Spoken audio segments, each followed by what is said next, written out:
Okay, hello everyone. My name is Larry Wiles, and I developed this poster from a project I did in the class. So, to translate the title, in case you don't have a scientific background, the goal of this project was to find bacteria in soil that produce new antibiotics that haven't yet been discovered.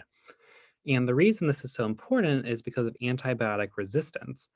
You've probably heard of antibiotic resistance before, but in case you haven't, it's when bacteria essentially become immune to the antibiotics that we use against them. And this happens because bacteria evolve resistance. So even when new antibiotics are developed, within a few years, we start to see strains of bacteria that are resistant to it. And really, the only thing that we can do in these cases is to develop or discover even more antibiotics.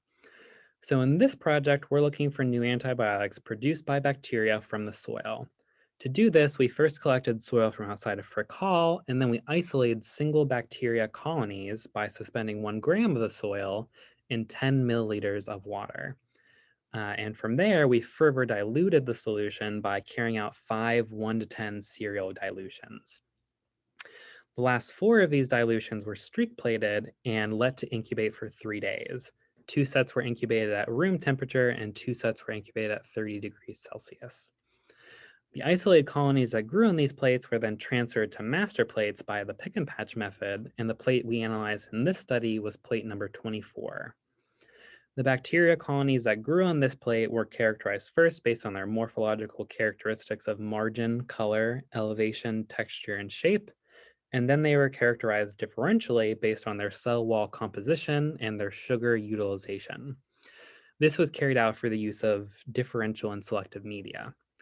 After these characterizations were done, the colonies were played against the bacteria Staphylococcus epidermis, Bacillus aureus, and Pseudomonas aeruginosa to test for antibiotic production.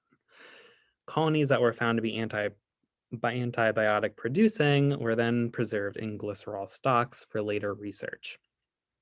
So you can see our results from this project in this big middle section of the poster.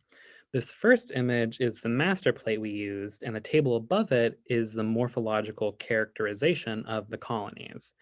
So each plate was inoculated with 12 colonies, but in our plate, colonies number 3 and number 10 did not grow.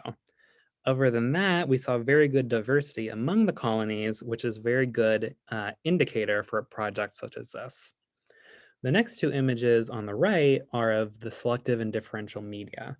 So we used a mannitol salt plate, which is the middle image, and only gram-positive bacteria can grow on these plates. And bacteria that ferment mannitol turn the media yellow.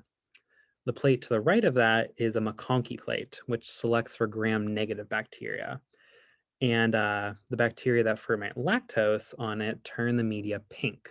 So from these 2 plates, we characterize the cell wall composition and the sugar utilization, and this can be found in the table below the images. And these last 3 images at the bottom are from the actual antibiotic screening. So from this, we see areas of clearing, which are called zones of inhibition around colony 4 for the plates Staph epidermis and Bacillus aureus. So what does this all mean, right? So the zones of inhibition around colony 4 indicate that it is an antibiotic producer because the bacteria do not grow near it.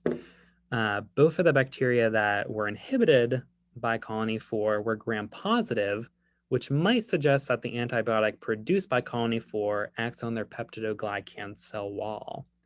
But additional tests should be done to identify this antibiotic that's produced and find out if it has been discovered before. So thank you all for listening. If you'd like additional information, you can scan the QR code in the corner, which will link you to the full manuscript for this project. And my email is also down there in case you have any questions for me. So that's it. I hope you all have a wonderful day.